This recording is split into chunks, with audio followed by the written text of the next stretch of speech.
नमस्कार दोस्तों, मैं शिवम। आइए सुनते हैं मुंशी प्रेमचंद जी द्वारा लिखित उपन्यास निर्मला का भाग 4। उस दिन से निर्मला का रंग ढंग बदलने लगा। उसने अपने को कर्तव्य पर मिटा देने का निश्चय कर लिया। अब तक नैराश्य के संताप में उसने कर्तव्य पर ध्यान ही न दिया था। उसके हृदय में विप्लव की ज्वाला सी दहकती रहती थी, जिसकी असह्य वेदना ने उसे संज्ञाहीन सा कर रखा था। अब उस वेदना का वेग शांत होने लगा। उसे ज्ञात हुआ कि मेरे जीवन का कोई आनंद नहीं। उसका स्वप्न देखकर क्यों इस जीवन को नष्ट करूं? संसार में सब के सब प्राणी सुख सेज पर ही तो नहीं सोते। मैं भी उन्हीं अभागों में से हूँ। मुझे भी विधाता ने दुख की गठरी ढोने के लिए चुना है। वह बोझ सिर से उतर नहीं सकता। उसे फेंकना भी चाहूँ तो नहीं फेंक सकती। उस कठिन भार से चाहे आंखों में अंधेरा छा जाए, चाहे गर्दन टूटने लगे, चाहे पैर उठाना दुस्तर हो जाए, लेकिन वह गठरी ढोनी ही पड़ेगी। उम्र भर का कैदी कहाँ तक रोएगा? रोए भी तो कौन देखता है? किसे उस पर दया आती है? रोने से काम में हर्ज होने के कारण उसे और यातनाएं ही तो सहनी पड़ती हैं। दूसरे दिन वकील साहब कचहरी से आए तो देखा निर्मला की साहस से मूर्ति अपने कमरे के द्वार पर खड़ी है। वह छवि देखकर उनकी आंखें तृप्त हो गईं। आज बहुत दिनों के बाद उन्हें यह कमल खिला हुआ दिखलाई दिया। कमरे में एक बड़ा सा आईना दीवार में लटका हुआ था। उस पर एक पर्दा पड़ा रहता था। आज उसका पर्दा उठा हुआ था। वकील साहब ने कमरे में कदम रखा तो शीशे पर निगाह पड़ी। अपनी सूरत साफ साफ दिखाई दी। उनके हृदय में चोट सी लग गई। दिन भर के परिश्रम से मुख की कांति मलिन हो गई थी। भांति भांति के पौष्टिक पदार्थ खाने पर भी गालों की झुर्रियाँ साफ दिखाई दे रही थी। तोंद कसी होने पर भी किसी मुँह जोर घोड़े की भांति बाहर निकली हुई थी। आईने के ही सामने किंतु दूसरी ओर ताकती हुई निर्मला भी खड़ी हुई थी। दोनों सूरतों में कितना अंतर था। एक रत्न जटित विशाल भवन, दूसरा टूटा फूटा खंडहर। वह उस आईने की ओर न देख सके। अपनी यह हीनावस्था उनके लिए असह्य थी। वह आईने के सामने से हट गए। उन्हें अपनी ही सूरत से घृणा होने लगी। फिर इस रूपवती कामिनी का उनसे घृणा करना कोई आश्चर्य की बात न थी। निर्मला की ओर ताकने का भी उन्हें साहस न हुआ। उसकी यह अनुपम छवि उनके हृदय का शूल बन गई। निर्मला ने कहा, आज इतनी देर कहाँ लगाई? दिन भर राह देखते देखते आंखें फूट जाती हैं। तोताराम ने खिड़की की ओर ताकते हुए जवाब दिया, मुकदमों के मारे दम मारने की छुट्टी नहीं मिलती। अभी एक मुकदमा और था, लेकिन मैं सिरदर्द का बहाना करके भाग खड़ा हुआ। निर्मला, तो क्यों इतने मुकदमे लेते हो? काम उतना ही करना चाहिए जितना आराम से हो सके। प्राण देकर थोड़े ही काम किया जाता है। मत लिया करो बहुत मुकदमे। मुझे रुपयों का लालच नहीं। तुम आराम से रहोगे तो रुपए बहुत मिलेंगे। भाई, आती हुई लक्ष्मी भी तो ठुकराई नहीं जाती। निर्मला, लक्ष्मी अगर रक्त और मांस की भेंट लेकर आती है तो उसका न आना ही अच्छा है। मैं धन की भूखी नहीं हूँ। इस वक्त मनसाराम भी स्कूल से लौटा। धूप में चलने के कारण मुख पर पसीने की बूंदें आई हुई थीं। गोरे मुखड़े पर खून की लाली दौड़ रही थी। आंखों से जोत सी निकलती मालूम होती थी। द्वार पर खड़ा होकर बोला, अम्मा जी, लाइए कुछ खाने का निकालिए, जरा खेलने जाना है। निर्मला जाकर गिलास में पानी लाई और एक तस्तरी में कुछ मेवे रखकर मनसाराम को दिए। मनसाराम जब खाकर चलने लगा तो निर्मला ने पूछा, कब तक आओगे? मनसाराम, कह नहीं सकता। गोरों के साथ हॉकी का मैच है। बारक यहाँ से बहुत दूर है। निर्मला, भाई जल्दी आना, खाना ठंडा हो जाएगा तो कहोगे मुझे भूख नहीं है। मनसाराम ने निर्मला की ओर सरल स्नेह भाव से देखकर कहा, मुझे देर हो जाए तो समझ लीजिएगा वहीं खा रहा हूँ। मेरे लिए बैठने की ज़रूरत नहीं। वह चला गया तो निर्मला बोली, पहले तो घर में आते ही न थे। मुझसे बोलते शर्माते थे। किसी चीज़ की ज़रूरत होती तो बाहर से ही मंगवा भेजते। जब से मैंने बुलाकर कहा तब से आने लगे हैं। तोताराम ने कुछ चिढ़कर कहा, यह तुम्हारे पास खाने पीने की चीज़ें मांगने क्यों आता है? दीदी से क्यों नहीं कहता? निर्मला ने यह बात प्रशंसा पाने के लोभ से कही थी। वह यह दिखाना चाहती थी कि मैं तुम्हारे लड़कों को कितना चाहती हूँ। यह कोई बनावटी प्रेम न था। उसे लड़कों से सचमुच स्नेह था। उसके चरित्र में अभी तक बाल भाव ही प्रधान था। उसमें वही उत्सुकता, वही चंचलता, वही विनोद प्रियता विद्यमान थी और बालकों के साथ उसकी ये बाल वृत्तियाँ प्रस्फुटित होती थीं। पत्नी सुलभ ईर्ष्या अभी तक उसके मन में उदय नहीं हुई थी, लेकिन पति के प्रसन्न होने के बदले नाक भौं सिकोड़ने का आशय न समझकर बोली, मैं क्या जानूँ उनसे क्यों नहीं मांगते। मेरे पास आते हैं तो दुत्कार नहीं देती। अगर ऐसा करूं तो यही होगा कि लड़कों को देखकर जलती है। मुंशी जी ने इसका कुछ जवाब न दिया। लेकिन आज उन्होंने मुवक्किलों से बातें नहीं की, सीधे मनसाराम के पास गए और इसका इम्तिहान लेने लगे। यह जीवन में पहला ही अवसर था कि इन्होंने मनसाराम या किसी लड़के की शिक्षोन्नति के विषय में इतनी दिलचस्पी दिखाई हो। उन्हें अपने कमरे से सिर उठाने की फुर्सत ही न मिलती थी। उन्हें इन विषयों को पढ़े हुए 40 वर्ष के लगभग हो गए थे। तब से उनकी ओर आँख तक न उठाई थी। वह कानूनी पुस्तकों और पत्रों के सिवा और कुछ पढ़ते ही न थे। इसका समय ही न मिलता था। पर आज उन्हीं विषयों में मनसाराम की परीक्षा लेने लगे। मनसाराम ज़हीन था और इसके साथ ही मेहनती भी था। खेल में भी टीम का कैप्टन होने पर भी वह क्लास में प्रथम रहता था। जिस पाठ को एक बार देख लेता, पत्थर की लकीर हो जाती थी। मुंशी जी को उतावली में ऐसे मार्मिक प्रश्न तो सूझे नहीं, जिनके उत्तर देने में चतुर लड़के को भी कुछ सोचना पड़ता। और ऊपरी प्रश्नों को मनसाराम ने चुटकियों में उड़ा दिया। कोई सिपाही अपने शत्रु पर वार खाली जाते देखकर जैसे झल्ला झल्ला कर और भी तेजी से वार करता है, उसी भांति मनसाराम के जवाबों को सुन सुनकर वकील साहब भी झल्लाते थे। वह कोई ऐसा प्रश्न करना चाहते थे जिसका जवाब मनसाराम से न बन पड़े। देखना चाहते थे कि इसका कमज़ोर पहलू कहाँ है। यह देखकर अब उन्हें संतोष न हो सकता था कि वह क्या करता है। वह यह देखना चाहते थे कि यह क्या नहीं कर सकता। कोई अभ्यस्त परीक्षक मनसाराम की कमजोरियों को आसानी से दिखा देता, पर वकील साहब अपनी आधी शताब्दी की भूली हुई शिक्षा के आधार पर इतने सफल कैसे होते। अंत में उन्हें अपना गुस्सा उतारने के लिए कोई बहाना न मिला तो बोले, मैं देखता हूँ तुम सारे दिन इधर उधर मटरगश्ती किया करते हो। मैं तुम्हारे चरित्र को तुम्हारी बुद्धि से बढ़कर समझता हूँ और तुम्हारा यूँ आवारा घूमना मुझे कभी गवारा नहीं हो सकता। मनसाराम ने निर्भीकता से कहा, मैं शाम को 1 घंटा खेलने के लिए जाने के सिवा दिन भर कहीं नहीं जाता। आप अम्मा या बुआ जी से पूछ लें, मुझे खुद इस तरह घूमना पसंद नहीं। हाँ, खेलने के लिए हेडमास्टर साहब आग्रह करके बुलाते हैं तो मजबूरन जाना पड़ता है। अगर आपको मेरा खेलने जाना पसंद नहीं है तो कल से ना जाऊंगा। मुंशी जी ने देखा कि बातें दूसरे ही रुख पर जा रही हैं तो तीव्र स्वर में बोले, मुझे इस बात का इत्मीनान कैसे हो कि खेलने के सिवा कहीं घूमने नहीं जाते। मैं बराबर शिकायतें सुनता हूँ। मनसाराम ने उत्तेजित होकर कहा, किन महाशय ने आपसे यह शिकायत की है, जरा मैं भी तो सुनूं। वकील साहब, कोई हो, इससे तुमसे कोई मतलब नहीं। तुम्हें इतना विश्वास होना चाहिए कि मैं झूठा आक्षेप नहीं करता। मनसाराम, अगर मेरे सामने कोई आकर कह दे कि मैं इन्हें कहीं घूमते देखा है तो मुंह ना दिखाऊं। वकील साहब, किसी को ऐसी क्या गरज पड़ी है कि तुम्हारी मुंह पर तुम्हारी शिकायत करे और तुमसे बैर मोल ले। तुम अपने 2-4 साथियों को लेकर उसके घर की खपरेल फोड़ते फिरो। मुझे इस किस्म की शिकायत एक आदमी ने नहीं, कई आदमियों ने की है और कोई वजह नहीं है कि मैं अपने दोस्तों की बात पर विश्वास न करूं। मैं चाहता हूं कि तुम स्कूल में ही रहा करो। मनसाराम ने मुंह गिराकर कहा, मुझे वहाँ रहने में कोई आपत्ति नहीं है, जब से कहिए चला जाऊं। वकील साहब, तुमने मुंह क्यों लटका लिया? क्या वहाँ रहना अच्छा नहीं लगता? आखिर बात क्या है? वहाँ तुम्हें क्या तकलीफ़ होगी? मनसाराम छात्रालय में रहने के लिए उत्सुक नहीं था, लेकिन जब मुंशी जी ने यही बात कह दी और इसका कारण पूछा तो वह अपनी झेप मिटाने के लिए प्रसन्नचित होकर बोला, मुंह क्यों लटकाऊं? मैं कल से चला जाऊंगा। हाँ, अगर जगह न खाली हुई तो मजबूरी है। मुंशी जी वकील थे, समझ गए कि यह लौंडा कोई ऐसा बहाना ढूंढ रहा है जिसमें मुझे वहाँ जाना भी ना पड़े और कोई इल्ज़ाम भी सिर पर ना आए। बोले, सब लड़कों के लिए जगह है, तुम्हारे लिए ही जगह ना होगी। मनसाराम, कितने ही लड़कों को जगह नहीं मिली और वे बाहर किराए के मकानों में पड़े हुए हैं। अभी बोर्डिंग हाउस में एक लड़के का नाम कट गया था तो 50 अर्जियां उस जगह के लिए आई थीं। वकील साहब ने ज़्यादा तर्क वितर्क करना उचित नहीं समझा। मनसाराम को कल तैयार करने की आज्ञा देकर अपनी बग्घी तैयार कराई और सैर करने चले गए। इधर कुछ दिनों से वह शाम को प्रायः सैर करने जाया करते थे। किसी अनुभवी प्राणी ने बतलाया था कि दीर्घ जीवन के लिए इससे बढ़कर कोई मंत्र नहीं है। उनके जाने के बाद मनसाराम आकर रुक्मणी से बोला, बुआ जी, बाबूजी ने मुझे कल से स्कूल में रहने को कहा है। रुक्मणी ने विस्मित होकर पूछा, क्यों? मनसाराम, मैं क्या जानूं। कहने लगे कि तुम यहाँ आवारों की तरह इधर उधर फिरा करते हो। रुक्मणी, तूने कहा नहीं कि मैं कहीं नहीं जाता। मनसाराम, कहा क्यों नहीं, मगर जब वह माने भी। रुक्मणी, तुम्हारी नई अम्मा जी की कृपा होगी और क्या। मनसाराम, नहीं बुआ जी, मुझे उन पर संदेह नहीं है। वह बेचारी भूल से कभी कुछ नहीं कहती। कोई चीज़ मांगने जाता हूँ तो तुरंत उठाकर दे देती हैं।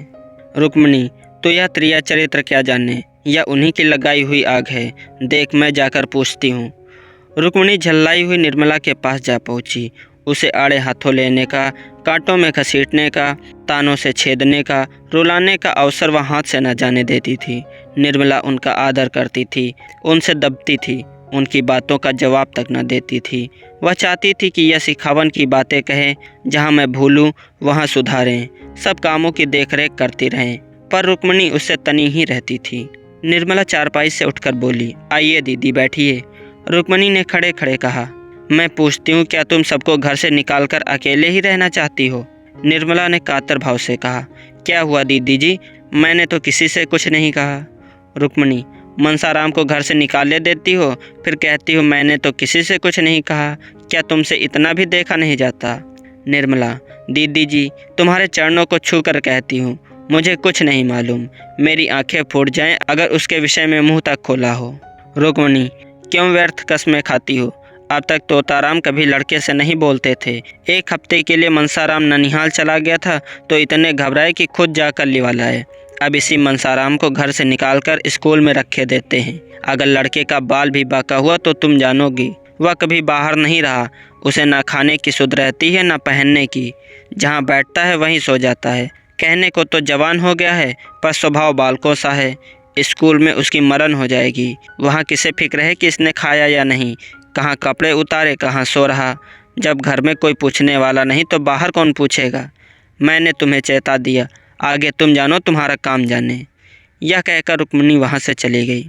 वकील साहब सैर करके लौटे तो निर्मला ने तुरंत यह विषय छेड़ दिया। मनसाराम से वह आजकल थोड़ी अंग्रेजी पढ़ती थी, उसके चले जाने पर फिर उसके पढ़ने का हर्ज न होगा, दूसरा कौन पढ़ाएगा? वकील साहब को अब तक यह बात ना मालूम थी। निर्मला ने सोचा था कि जब सब कुछ अभ्यास हो जाएगा तो वकील साहब को एक दिन अंग्रेजी में बातें करके चकित कर दूंगी। कुछ थोड़ा सा ज्ञान तो उससे अपने भाइयों से हो ही गया था, अब वह नियमित रूप से पढ़ रही थी। वकील साहब की छाती पर सांप सा लौट गया। त्योरिया बदल कर बोले, वह कब से पढ़ा रहा है तुम्हें? मुझसे तुमने कभी नहीं कहा। निर्मला ने उनका यह रूप केवल एक बार देखा था, जब उन्होंने सियाराम को मारते मारते बेदम कर दिया था। वही रूप और भी विकराल बनकर आज उसे फिर दिखाई दिया। सहमती हुई बोली, उनके पढ़ने में तो इससे कोई हर्ज नहीं होता। मैं उसी वक्त उनसे पढ़ती हूँ जब उन्हें फुर्सत रहती है। पूछ लेती हूँ कि तुम्हारा हर्ज होता हो तो जाओ। अक्सर जब वह खेलने जाने लगते हैं तो 10 मिनट के लिए रोक लेती हूँ। मैं खुद चाहती हूँ कि उनका नुकसान न हो। बात कुछ न थी, मगर वकील साहब हताश होकर चारपाई पर गिर पड़े और माथे पर हाथ रखकर चिंता में मग्न हो गए। उन्होंने जितना समझा था बात उससे कहीं अधिक बढ़ गई थी। उन्हें अपने ऊपर क्रोध आया कि मैंने पहले ही क्यों न इस लौंडे को बाहर रखने का प्रबंध किया। आजकल जो यह महारानी इतनी खुश दिखाई देती हैं, इसका रहस्य अब समझ में आया। पहले कभी कमरा इतना सजा सजाया न रहता था, बनाव चुनाव भी न करती थी, पर अब देखता हूँ काया पलट सी हो गई है। जी में तो आया कि इसी वक्त चलकर मनसाराम को निकाल दें, लेकिन प्रौढ़ बुद्धि ने समझाया कि इस अवसर पर क्रोध की ज़रूरत नहीं, कहीं इसने भांप लिया तो गजब ही हो जाएगा। हाँ, जरा इसके मनोभावों को टटोलना चाहिए। बोले, या तो मैं जानता हूँ कि तुम्हें 2-4 मिनट पढ़ाने से उसका हर्ज नहीं होता, लेकिन आवारा लड़का है, अपना काम ना करने का उसे एक बहाना तो मिल जाता है। अगर कल फेल हो गया तो साफ कह देगा मैं तो दिन भर पढ़ाता रहता था, मैं तुम्हारे लिए कोई मिस नौकर रख दूँगा, कुछ ज़्यादा खर्च ना होगा। तुमने मुझसे पहले नहीं कहा, या तुम्हें भला क्या पढ़ाता होगा, 2-4 शब्द बताकर भाग जाता होगा, इस तरह तो तुम्हें कुछ भी ना आएगा। निर्मला ने तुरंत इस आक्षेप का खंडन किया। नहीं, यह बात तो नहीं, वह मुझे दिल लगाकर पढ़ाते हैं और उनकी शैली भी कुछ ऐसी ही कि पढ़ने में मन लगता है। आप एक दिन ज़रा उनका समझाना देखिए।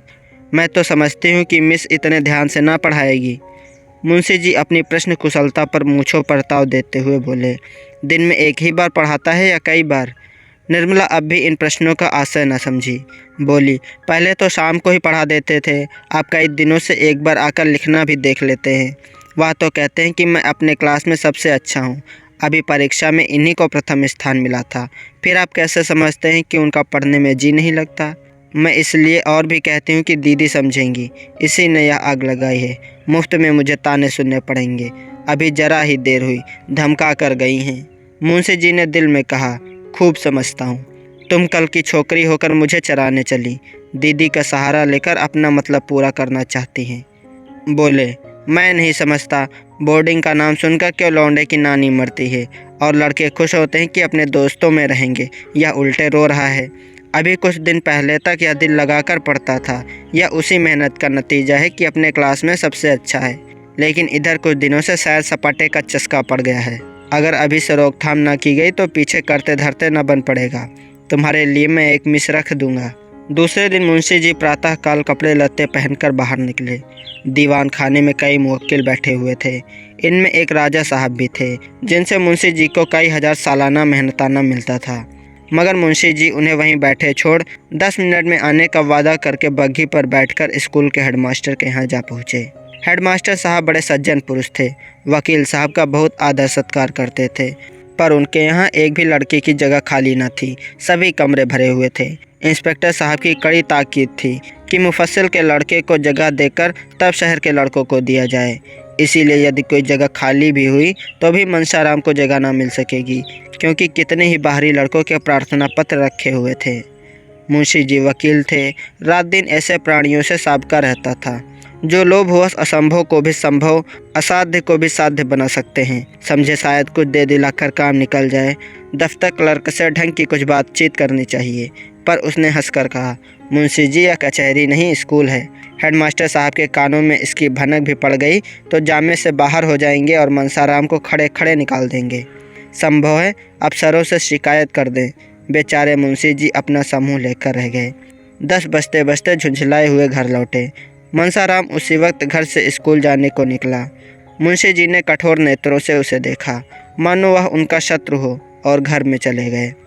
इसके बाद 10-12 दिनों तक वकील साहब का यही नियम रहा कि कभी सुबह कभी शाम किसी न किसी बहाने स्कूल के हेडमास्टर से मिलते और मनसाराम को बोर्डिंग हाउस में दाखिल करने की चेष्टा करते, पर किसी स्कूल में जगह न थी। सभी जगहों से कोरा जवाब मिला। अब 2 ही उपाय थे, या तो मनसाराम को अलग किराए के मकान में रखा दिया जाए या किसी दूसरे स्कूल में भर्ती करा दिया जाए। ये दोनों बातें आसान थीं। मुफस्सिल के स्कूलों में जगह अक्सर खाली रहती थी, लेकिन अब मुंशी जी का शंकित हृदय कुछ शांत हो गया था। उस दिन से मनसाराम को कभी घर में जाते ना देखा, यहाँ तक कि अब वह खेलने भी ना जाता था। स्कूल जाने से पहले और आने के बाद बराबर अपने कमरे में बैठा रहता। गर्मी के दिन थे। खुले हुए मैदान में भी देह से पसीने की धारें निकलती थी, लेकिन मनसाराम अपने कमरे से बाहर न निकलता। उसका आत्माभिमान आवारापन के आक्षेप से मुक्त होने के लिए विकल हो रहा था। वह अपने आचरण से इस कलंक को मिटा देना चाहता था। एक दिन मुंशी जी बैठे भोजन कर रहे थे कि मनसाराम भी नहाकर खाने आया। मुंशी जी ने इधर से उसे महीनों से नंगे बदन ना देखा था। आज उस पर निगाह पड़ी तो होश उड़ गए। हड्डियों का ढांचा सामने खड़ा था। मुख पर अभी ब्रह्मचर्य का तेज था, पर देह घुलकर कांटा हो गई थी। पूछा, आजकल तुम्हारी तबीयत अच्छी नहीं है क्या? इतने दुबले क्यों हो? मनसाराम ने धोती ओढ़कर कहा, तबीयत तो बिल्कुल अच्छी है। मुंशी जी, फिर इतने दुर्बल क्यों हो?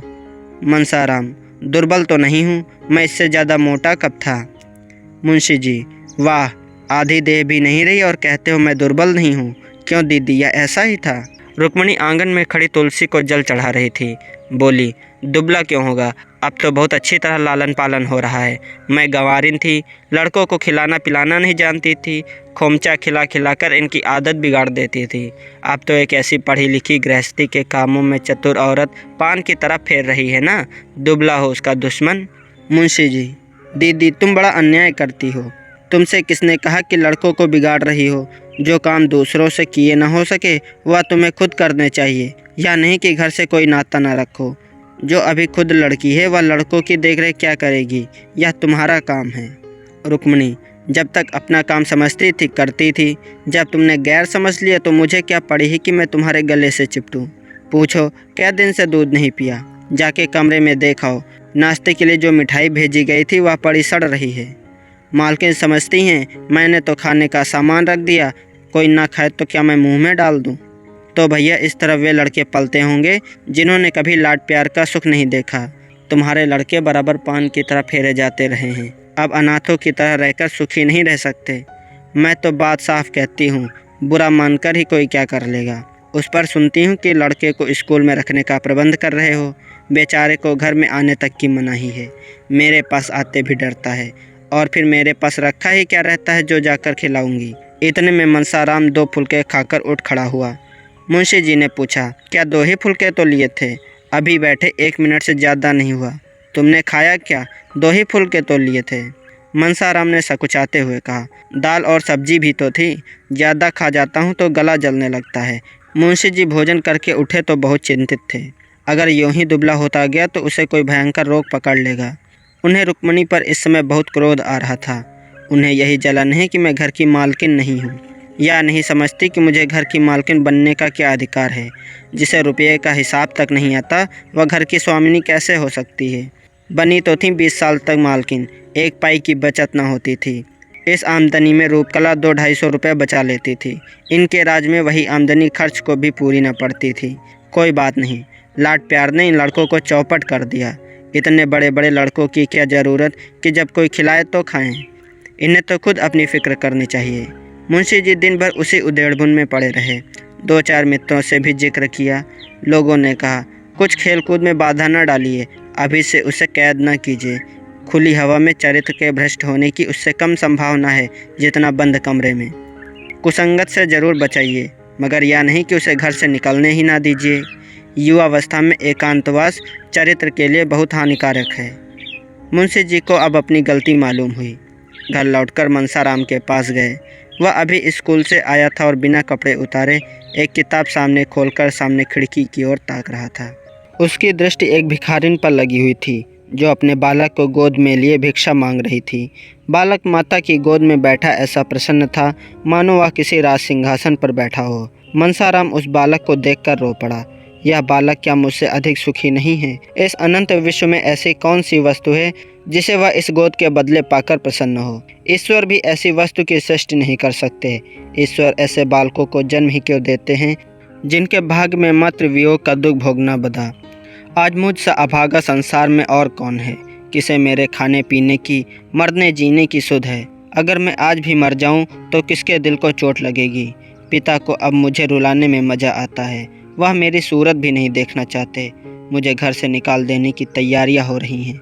आह माता, तुम्हारा लाडला बेटा आज आवारा कहा जा रहा है। वही पिताजी जिनके हाथ में तुमने हम तीनों भाइयों के हाथ पकड़ाए थे, आज मुझे आवारा और बदमाश कह रहे हैं। मैं इस योग्य भी नहीं कि इस घर में रह सकूं। यह सोचते सोचते मनसाराम अपार वेदना से फूट फूट कर रोने लगा। उसी समय तोताराम कमरे में आकर खड़े हो गए। मनसाराम ने चटपट आंसू पोंछ डाले और सिर झुकाकर खड़ा हो गया। मुंशी जी ने शायद पहली बार उसके कमरे में कदम रखा था। मनसाराम का दिल धक धक करने लगा कि देखे आज क्या आफत आती है। मुंशी जी ने उसे रोते देखा तो एक क्षण के लिए उनका वात्सल्य घोर निद्रा से चौंक पड़ा। घबरा कर बोले, क्यों रोते हो बेटा? किसी ने कुछ कहा है? मनसाराम ने बड़ी मुश्किल से उमड़ते हुए आंसुओं को रोक कर कहा, जी नहीं, रोता तो नहीं हूँ। मुंशी जी, तुम्हारी अम्मा ने तो कुछ नहीं कहा? मनसाराम, जी नहीं, वह तो मुझसे बोलती ही नहीं। मुंशी जी, क्या करूं बेटा, शादी तो इसलिए की थी कि बच्चों को माँ मिल जाएगी, लेकिन वह आशा पूरी नहीं हुई, तो क्या बिल्कुल नहीं बोलती? मनसाराम, जी नहीं, इधर महीनों से नहीं बोली। मुंशी जी, विचित्र स्वभाव की औरत है, मालूम ही नहीं होता कि क्या चाहती हैं। मैं जानता कि ऐसा उसका मिजाज होगा तो कभी शादी न करता। रोज़ एक ना एक बात लेकर उठ खड़ी होती है। उसी ने मुझसे कहा था कि यह दिन भर ना जाने कहाँ गायब रहता है। मैं उसके दिल की बात क्या जानता था? समझा तुम कुसंगत में पढ़कर शायद दिन भर घूमा करते हो। कौन ऐसा पिता है जिससे अपने प्यारे पुत्र को आवारा फिरते देख रंज ना हो? इसीलिए मैंने तुम्हें बोर्डिंग हाउस में रखने का निश्चय किया था। बस और कोई बात नहीं थी बेटा। मैं तुम्हारा खेलना कूदना बंद नहीं करना चाहता था। तुम्हारी यह दशा देखकर मेरे दिल के टुकड़े हुए जाते हैं। कल मुझे मालूम हुआ मैं भ्रम में था। तुम शौक़ से खेलो, सुबह शाम मैदान में निकल जाया करो, ताज़ी हवा से तुम्हें लाभ होगा।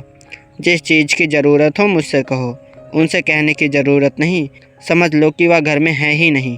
तुम्हारी माता छोड़कर चली गई तो क्या, मैं तो हूँ। बालक का सरल निष्कपट हृदय पित्त प्रेम से पुलकित हो उठा।